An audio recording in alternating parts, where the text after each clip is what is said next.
over the past couple weeks I've cleaned up the interior and done a fair amount of disassembly.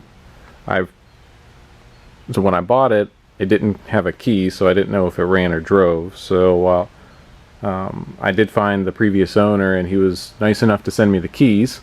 So I did receive those last week, but in the meantime I've just been cleaning it up and disassembling it to see what all of the major parts I need. So in that time, like I said, I've cleaned up the inside. It was pretty trashed, if you remember. So got the seats cleaned up. They came out pretty well. It did have a rubber floor, but I'm going to see if I can find a carpet out of a regular cab to replace it with. The dash, I've scrubbed it a couple times to get most of the dirt off of it. It's still stuck down in the grains, so I'm going to have to, I'll scrub that up some more before it's done.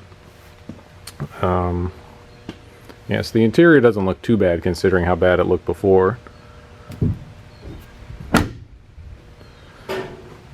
The outside, now that I've washed it, I can see it's got a few dents in it. It's not too bad. Some light dents along the top of the bed. Got a dent back here. I can knock that out pretty easily and spot that in. With it being white, it's pretty easy to match that. Tailgate was smashed, not from the accident, just looked like they backed into something or dropped something. I had a big dent here. So I found a used one in white. So it was really cheap. It's got a little damage down on the bottom lip. Can repair that. Side's pretty decent. A few dents along the bed, like the other side.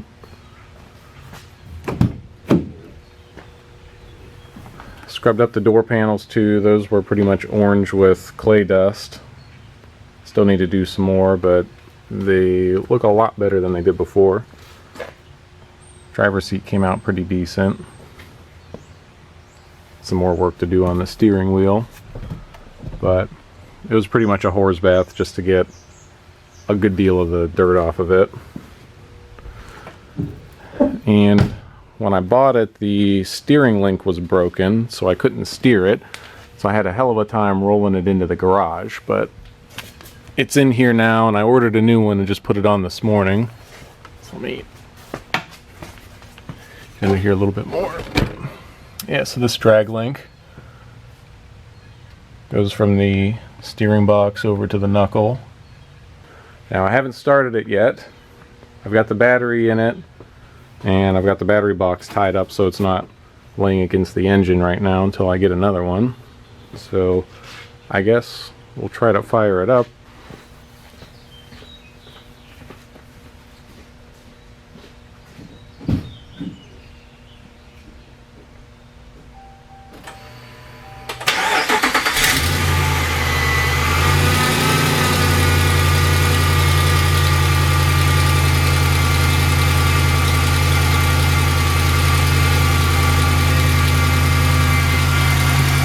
That started pretty easy for not having run since about November.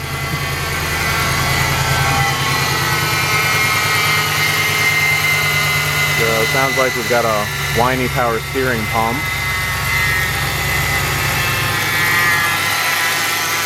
When I started, I could hear an exhaust leak, so that's pretty common on these. My other Ram has that too.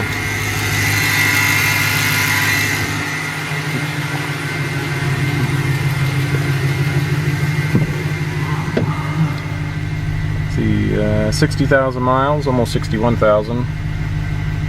Got a few warning lights. Airbags because the seats are unplugged.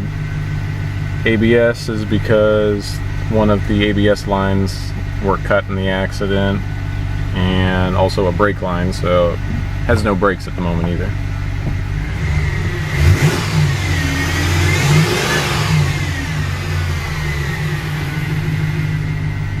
These are run fine though. Radio.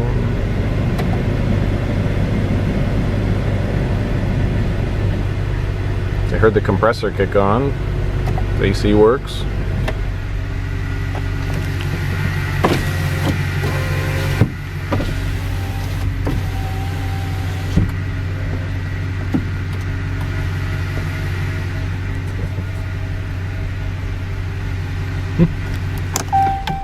That's good. Took a chance on the auction with no keys and not knowing if it would run. But the radiator's still full, didn't see any leaks there. When I pulled the Carfax, I saw a service record about 800 miles ago. Looks like they did, at a Chrysler dealer, they did battery, alternator, belt, an oil change.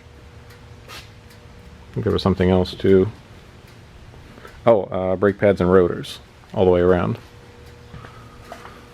I took it to a frame shop to have it checked out, and as I suspected, the frame is bent and twisted and diamond. So frame shop quoted almost $4,000 to straighten it, and they said it still won't be perfect, so they suggested finding a new frame. So I brought it back and started looking for a frame, and being a regular cab, it's almost impossible to find a used frame for it. Seeing how I don't have much money in it, I went ahead and ordered a new frame from the Ram dealer, and it should be in this week. So I'm gonna go ahead and swap the frame on it.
Only took about 5 hours, but I've got it stripped down now, and I've got it up on some 2x4s just to get it up off the frame a little bit.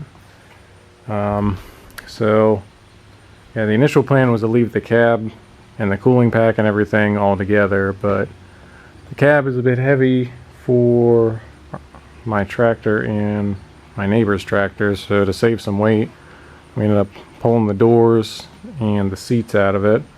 So that'll save a few £100, and we didn't think we could get it up very high, so it didn't take much effort. We just pulled the cooling pack out of it. So the AC was already disconnected, the radiator was already disconnected, the power steering cooler, just moved it out of the way, the transmission cooler was already disconnected. So that didn't take much extra time. So now all we have to do is pretty much just lift it high enough to clear the high part of the frame in the back, and we can let the air out of the tires to get 4-6 inches or so more clearance, and then just lift the cab up and hold it and roll the frame out of it from the front, and hopefully it will work as intended. We'll see. Gonna head out in the morning and grab the frame. Alright, just back from the dealer with the new frame. It is a brand new frame, but apparently it was sitting in outdoor storage for probably 5-6 years. So all of the paint on the sides and the underside is burned off. So I'm gonna have to spend the day scuffing it down and throwing some Rust-Oleum on it. Not a big deal, but just kind of a pain. So next thing, gotta try to get it off the trailer. Either get it in the garage or up on some jack stands or something so I can paint it. And go from there.